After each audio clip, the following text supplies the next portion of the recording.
Break के बाद एक बार फिर आपका एसटीवी में स्वागत है। ह्यूण के लोगों ने छेड़ा है पलायन का राग।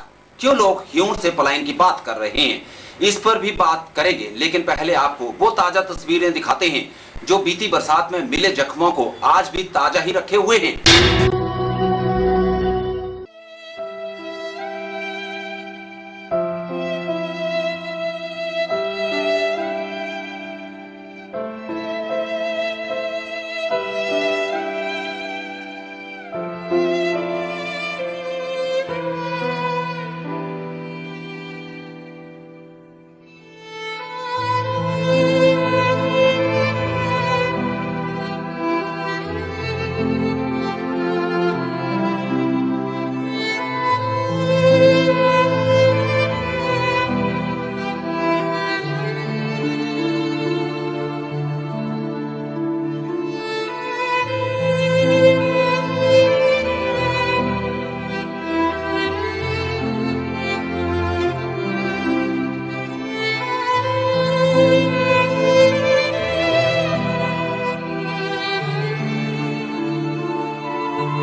बरसात हुए अब साल हो रहा है, दूसरी बरसात दस्तक दे चुकी है। ऐसे में ह्यूण के लोगों का दर्द क्यों झलक रहा है और बरसात से मिले जख्मों पर प्रशासनिक मलम लगा कितना है, पहले ये समझने का प्रयास करते हैं।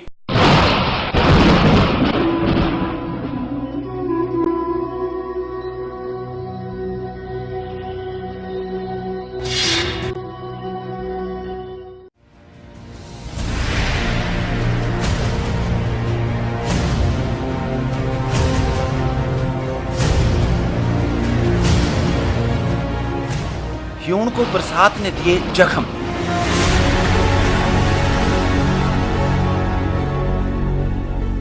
प्रशासन मलहम लगाना भूला। बरसात ने फिर दे दी दस्तक। ह्यूण के लोगों को फिर डराने लगे काले बादल।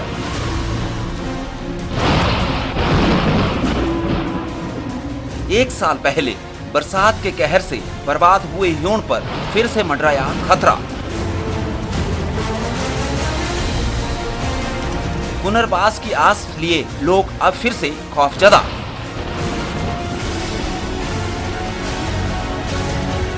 एक साल पहले इन्हीं आंखों ने 8 अगस्त की रात को बरसे आसमानी कहर को देखा भी था और भुगता भी था।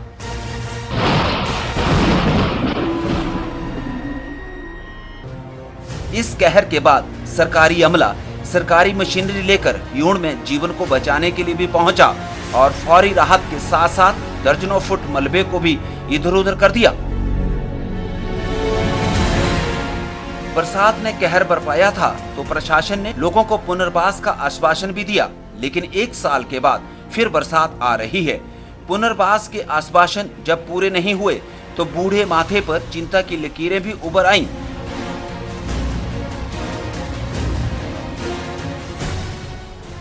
से पहले हमारा टेंट बार लगनी चाहिए क्योंकि हमारा मकानों का बचाव हो जाए।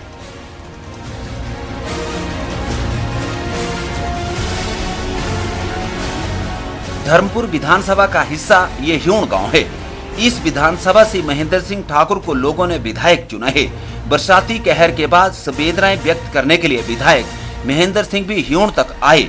कांग्रेस नेता चंद्रशेखर ने भी ह्यूण की पगडंडियां नापी और राजनीति में वोट का महत्व भाजपा के नरेंद्र अत्री को भी समझ आया तथा उन्होंने भी मलबे में फंसे इंसानी जीवन को देखा जरूर। सभी ने नेताओं की बोली में आश्वासन जरूर दिया, लेकिन इससे ना तो ह्यूण के लोगों का दर्द कम हुआ और न ही पुनर्वास के कार्य ने रफ्तार पकड़ी। यहाँ हमारे सारे भाई बंधु रहते हैं। पिछले वर्ष 8 अगस्त को जो प्राकृतिक आपदा धर्मपुर क्षेत्र में आई, उसी के तहत इस क्षेत्र का भारी नुकसान हुआ। भारी नुकसान इनके खेतों को, इनकी गौशालाओं को और इनकी ज़मीन का बहुत नुकसान हुआ। और अभी जब बरसात आने को है तो ठीक उससे पहले ये जो चिंता व्यक्त कर रहे हैं, इनका चिंतित होना स्वाभाविक है, क्योंकि जिस तरह का नुकसान पिछली बार पूरे क्षेत्र में हुआ उसको स्मरण करते हुए ये चिंतित हैं, क्योंकि इन्हें लग रहा है कि जिस तरह पिछली बार नुकसान हुआ और जिस तरह का सहयोग पिछली बार प्रशासन की तरफ से, प्रदेश सरकार की तरफ से मिलना चाहिए था, वो नहीं मिला।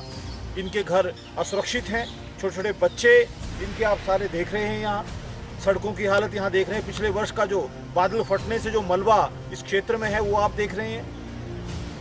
मैं जिला प्रशासन से मांग करूँगा, आपके माध्यम से यहाँ के हमारे जो प्रतिनिधि हैं उनसे मांग करूँगा कि इनको समय रहते आपदा से निपटने के लिए प्रबंध किया जाए, ताकि किसी अनहोनी घटना की अनदेखी की जा सके।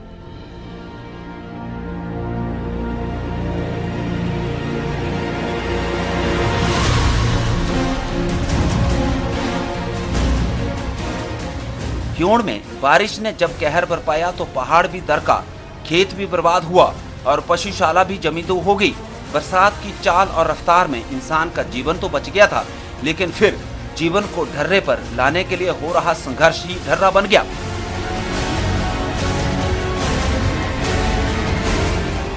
लोग आज उन वायदों को याद कर मुख्यमंत्री सहित मंडी डीसी को पत्र लिख रहे हैं, ह्यूण में पुनर्वास के कार्य करने की फरियाद लगा रहे हैं, लेकिन ढर्रे पर लौटी सरकारी चाल कहीं दूर, बहुत दूर बड़ी मदमस्त चाल में आगे बढ़ रही है।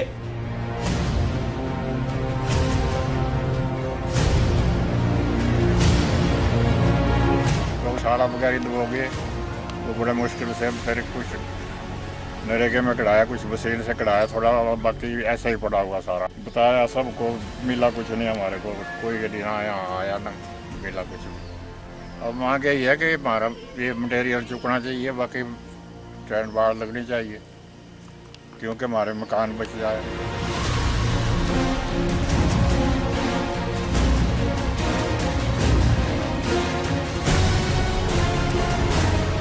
ह्यूण की त्रासी घरों पर अटके मलबे से पैदा हुए खतरे से ज्यादा सड़क स्कूल की सुविधा न होने की है। नौनिहाल 12 किलोमीटर का पैदल सफर कर आज टीरा में शिक्षा का अलग जगाने को विवश हैं। मरीज को पालकी में स्वास्थ्य सुविधा लेने के लिए जाना पड़ रहा है। ऐसे में लोग पलायन का राग छेड़ भी रहे हैं, तो इसके लिए दोषी कौन है? कौन व्यक्ति जो चाहता है कि वो अपने घरों को छोड़ के किसी दूसरे स्थान पर जाए?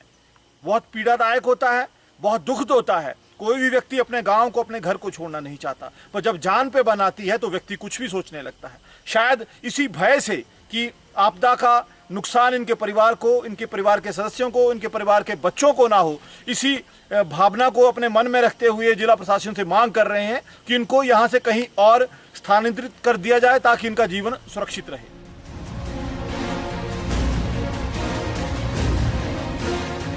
ह्यूण गांव में जब भी कोई आता है तो इन लोगों को उम्मीद की नई किरण दिखाई देती है। लोग प्रांगण में एकत्रित होकर अपना दुखड़ा सुनाते हैं। त्रस्त हम हो रहे हैं सर, क्योंकि ये कुछ प्रकोप है क्या। महिलाएं घर की ऊपरी मंजिल से इस महफिल को इस उम्मीद के साथ निहारती रहती हैं कि शायद अब जीवन को पटरी पर लाने की व्यवस्था हो जाएगी। लेकिन इस चौपाल के उड़ते ही सब पुराने ढर्रे पर चल पड़ता है। बरसात अगर लोगों के जानमाल का नुकसान करे तो क्या इसकी भरपाई नहीं होनी चाहिए? आसमान से आफत बरसे तो क्या राजनीति के चूल्हे पर वोट की सियासत चमकाने से लोगों को राहत मिल जाएगी? ये ऐसे कुछ सवाल हैं जो ह्यूण की पथराई जिंदगी में आज भी जवाब ढूंढ रहे हैं, और प्रशासनिक अमला कहीं अपने में अपनी ही रफ्तार से आगे निकल रहा है। क्या लोकतंत्र को मजबूत बनाने वाले मतदाता का सियासत में सिर्फ इतना ही हक है कि वो नेता तो चुन ले और फिर अपने दुख तकलीफ में सिमट कर चुप हो जाए?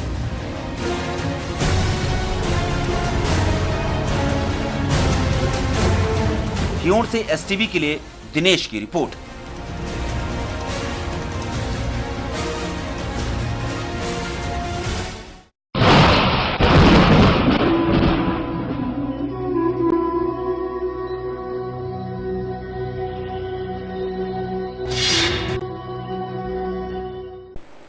क्यों के लोग पलायन की बात कर रहे हैं, क्यों लोग गांव छोड़ना चाहते हैं, पलायन की मजबूरी क्या है, अब आप ये जान लीजिए।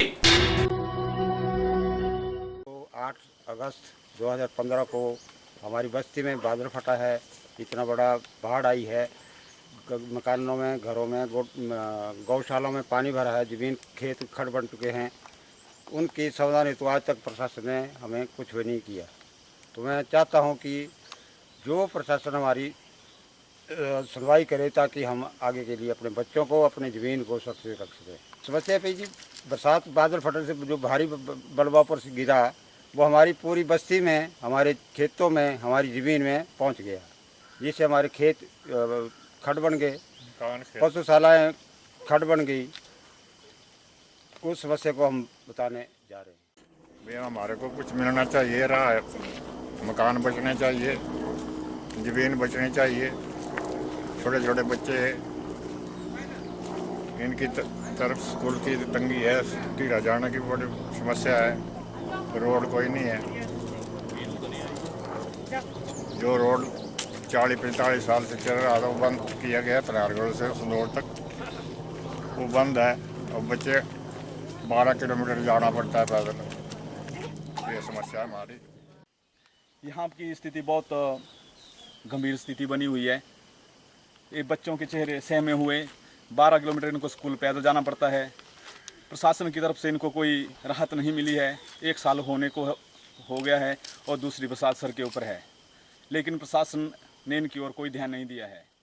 प्रशासन की तरफ से मुझे बड़ा अफसोस की बात है कि वो प्रशासन इनकी अनदेखी कर रहे हैं। आज दिन तक इन लोगों का कोई भी, इन्होंने इवन डीसी के पास भी रिटर्न कार्रवाई की और यहाँ एमएलए साहब हमारे मतलब दूसरी पार्टी के हैं, उन्होंने भी यहाँ पर रिक्वेस्ट की कि इस आपदा को देखें और इनका आगे आने वाले छोटे छोटे बच्चे हैं। 40 साल से इस रोड का मतलब जो संदौड़ का रोड है वो 40 साल से चल रहा था। आज इनके बच्चे यहाँ से लेकर टीरा तक कुल पैदल जाते हैं और इन लोगों को इतनी तकलीफ है। और कम से कम ये 15-20 आदमी यहाँ से मतलब डेली अप डाउन करते हैं टीरा और यहाँ अपने गांव को।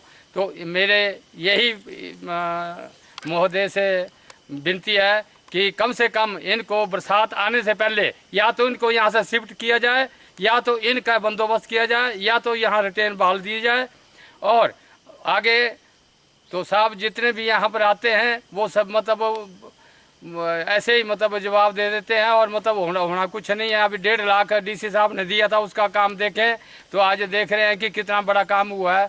वो प्रशासन अब मौजूद होंगे तभी पता चलता है कि क्या होता है जी।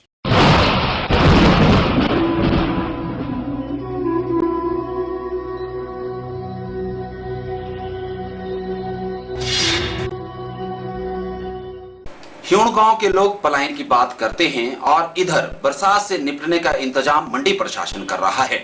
मंडी प्रशासन ने लोगों को जागरूक करने के लिए अभियान तक चलाया हुआ है। क्या है मंडी प्रशासन का जागरूकता अभियान, मंडी डीसी इस संबंध में कहते क्या हैं, पहले आपको ये बताते हैं।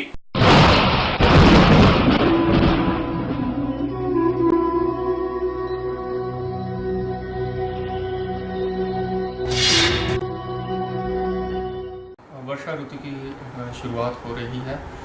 वर्षा ऋतु की शुरुआत में ही हमने जो अलग अलग स्तर की जो तैयारियां हैं उनका पूरा जायज़ा ले लिया है। हमारी जो डिस्ट्रिक्ट डिज़ास्टर मैनेजमेंट अथॉरिटी होती है उसका भी सारे डिपार्टमेंट्स को एक साथ बुला के मीटिंग हो चुकी है। इसमें किसी भी तरीके का अगर एपिडेमिक होता है तो उससे जूझने के लिए पूरी तैयारी है। सबसे पहले तो हम एक स्वच्छता और पानी की सफाई इस पे काफ़ी ध्यान दे रहे हैं ताकि कोई किसी भी तरीके का एपिडेमिक मानसून के समय में ना हो। जगह जगह पर अलग अलग तरीके की जो इक्विपमेंट्स है जो डिज़ास्टर के दरमियान ज़रूरी होते हैं उनको रखा गया है। एसडीएम्स को उचित निर्देश दिए जा चुके हैं और विशेषतः जैसे धर्मपुर का क्षेत्र है उस क्षेत्र में हम गाँव में जाकर एक क्लस्टर लेवल ट्रेनिंग लोगों की करा रहे हैं ताकि वो किसी भी हादसे से निपटने के लिए उनको इक्विप किया जाए, उनको एक नॉलेज बेस उसके लिए दिया जाए। और साथ ही जो हमारे जो लाइन डिपार्टमेंट्स हैं उनको भी निर्देश दिए गए हैं कि किसी भी तरीके की प्रॉब्लम से निपटने के लिए वो तैयार हैं और अपने उनके जो इक्विपमेंट्स हैं उनको वो इंटीरियर में जो क्लस्टर्स है उनमें रखें ताकि वो जल्द से जल्द उन चीज़ों को हम लोगों तक पहुँचा पाएँ।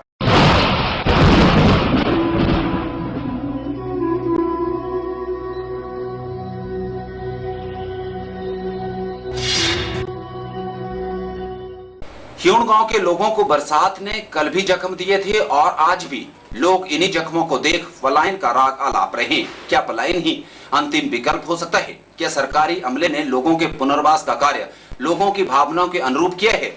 आप जरा इस पर चिंतन कीजिए। लेकिन इस प्रस्तुति में फिलहाल इतना ही। मुझे दें इजाजत। आप बने रहें STV के साथ। नमस्कार।